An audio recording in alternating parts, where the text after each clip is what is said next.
Hello, today I'm going to be doing an interview with Maz about his past life and going on a trip. So how are you today? Are you feeling good? I'm very well, thank you. A bit cold, but it's nice and warm in here. Okay. First of all, I'd like to start off with is where were you born? I was born in Pakistan, in a frontier town called Peshawar, which is in the northwest frontier province, in the northern part of the country, very near the border with Afghanistan. In fact, it's called the Khyber Pass, and it's a pass that's been used for hundreds of years for people crossing over into India from sort of Europe. Okay. And do you have any brothers and sisters? I have 7 sisters and 3 brothers. One of my sisters passed away about 15 years ago, sadly, but we still have a large family. Do you get along? Yes, I think we get along quite well. Most of us do. I think that's because we had a big family. When you have a big family, you need to share things, you need to work things out, compromise. And I think we did that quite well most of the time. Okay. It also gave us a lot of security, knowing that it was a big family behind us. So why did your family choose to move to England, and whereabouts in England did you move? Okay, my family, well, I would say it was my father who decided to move the family here, and we moved to Colindale in North London, and most of us are in the area. My mother is still there. I'm not that far from there, so we're still in the same area, with the exception of a sister who's in New York, a brother who's in Czech Republic, and another sister in Manchester. Okay. What was the hardest thing when you moved to England, if there is a reason? The hardest thing, I suspect, it wasn't really hard, but it was difficult was initially to learn a new language. But I don't think there was anything that difficult for me because I was very young. I was only about 5, and the thing is, when you're young, you're a lot more open to change and new things, and you tend to soak things up. It's all an adventure at that age. Yeah. So I didn't find anything difficult. It was interesting and it was new. Who found it hardest, your mum or your dad moving? I would say it was my mother, because having come from an Asian culture that was so different to what I was experienced here, she would have found it quite daunting because she couldn't speak the language, she couldn't speak English. But having her family around her, she would have felt secure. So moving on to now your trip, why did you choose to travel on foot and South America? I hadn't been away on a holiday or a trip for quite a number of years when I decided to go. Yeah. I think the previous trip I'd been on was in 1969. I went back to Pakistan with some of my family and stayed there for a year. So I came back in 1970. So we're talking about 17 years since I'd been away. Yeah. And I was getting a bit bored in my job, a bit restless, I would say, is the thing. So I had a friend who was probably equally restless, even though he was a lot older, and we decided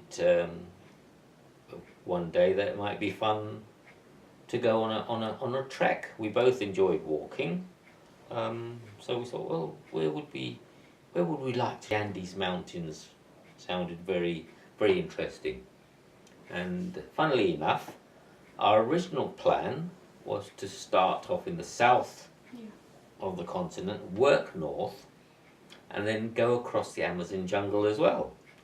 And we figured that would take 2 years. But I changed my plan because where I was working, after I'd given my notice in, they decided to give me a year's leave of absence. So that meant I could come back to a job. So that changed my plans in that we then adapted our itinerary just to do the Andes Mountains, and we thought we'll have to do the Amazon another time. But, so that was why. Did your parents find it hard that you were gone for a year? My parents found it extremely hard. Yeah. That I was gone for a year, as any parent would. Yeah. And especially in those days, we didn't have mobile phones, we didn't have email. The only communication was by letter or by telephone landline. And even then, when I did phone home, I had to do what was called reverse charges. So you phone from the other country, and then they would phone to this country and ask the person who answered the phone whether they would accept the call charges. That was called a reverse charge call, and that was the only way we could ring home. And I think I must have done that about 5 or 6 times during that year. So it must have been extremely hard for my parents. What about your siblings? Did they find it hard, or were some less than others? I actually really don't know. I'm sure they must have missed me at some point, but again, I think they all had their own lives. I would say the person who probably missed me most, apart from my parents, would have been my niece, who was 3 years old at the time. And she didn't really understand where I'd gone for so long.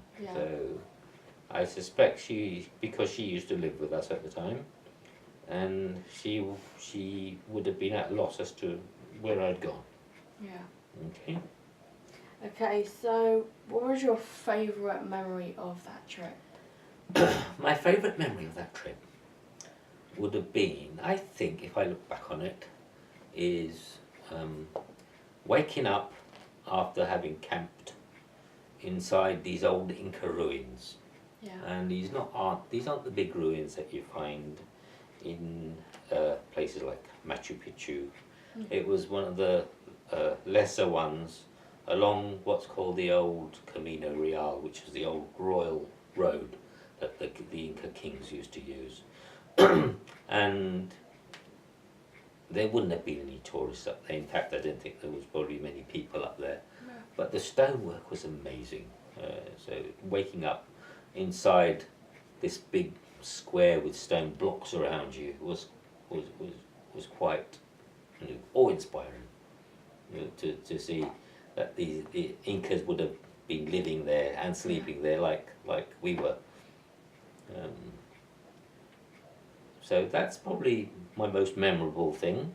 There were so many memories on that trip.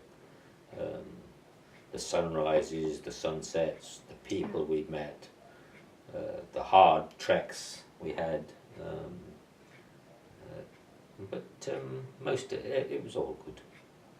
And if you had a challenging moment, what would that be, the most challenging moment of the trip?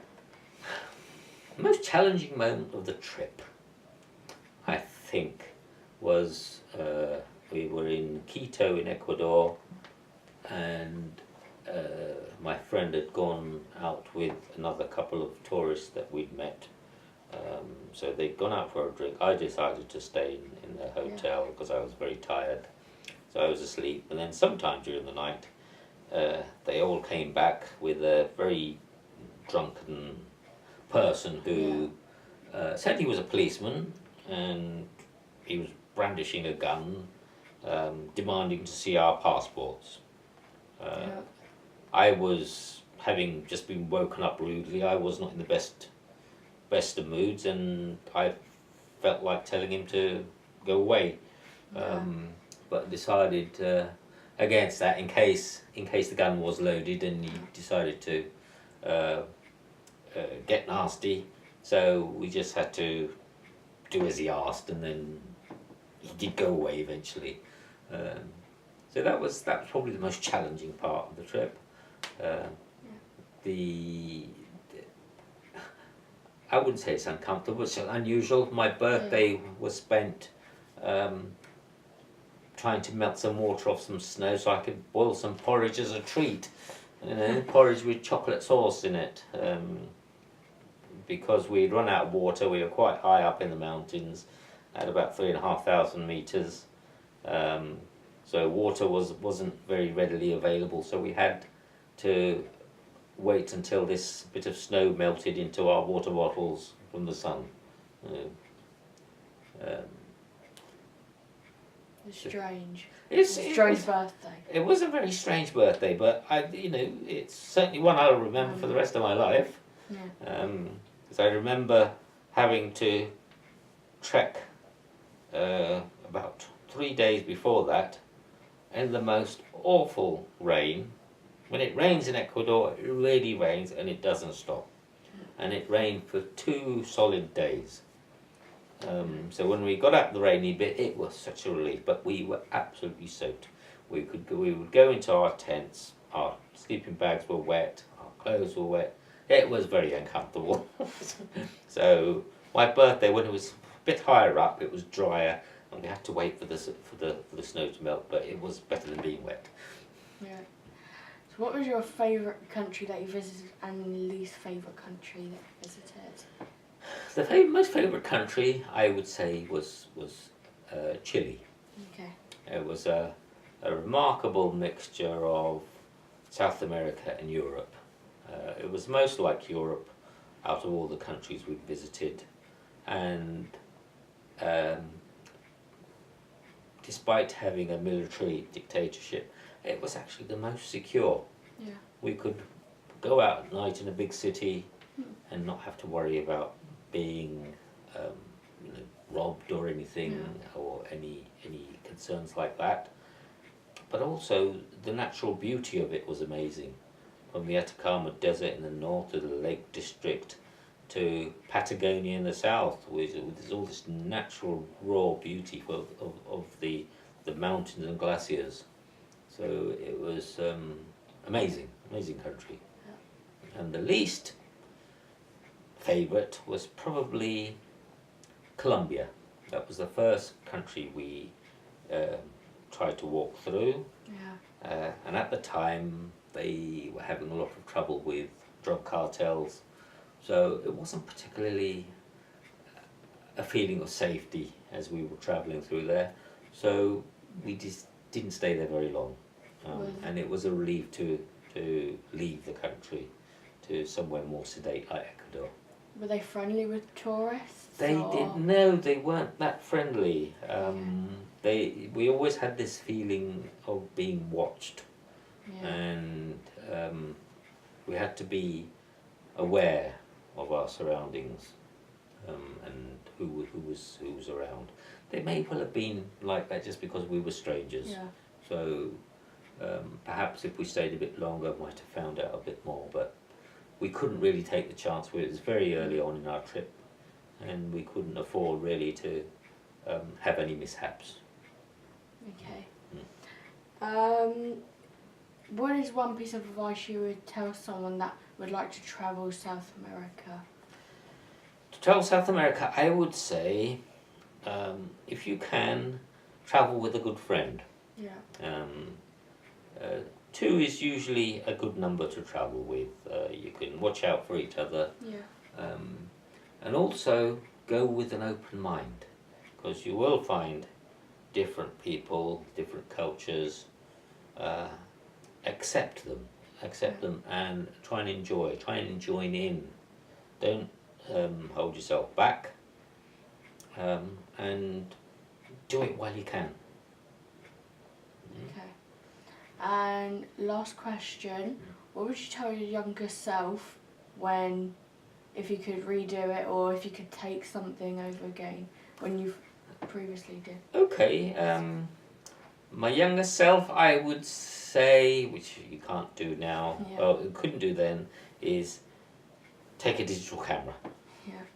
Because that's one thing I regretted, was not having enough film, because the memories I could have recapped would have been so much more, and to show people the true beauty of the place. So that's what I would say. Take a digital camera, but also take an open mind and just enjoy it. Okay, thank you for this interview. Hope you enjoyed it. I did. Thank you very much.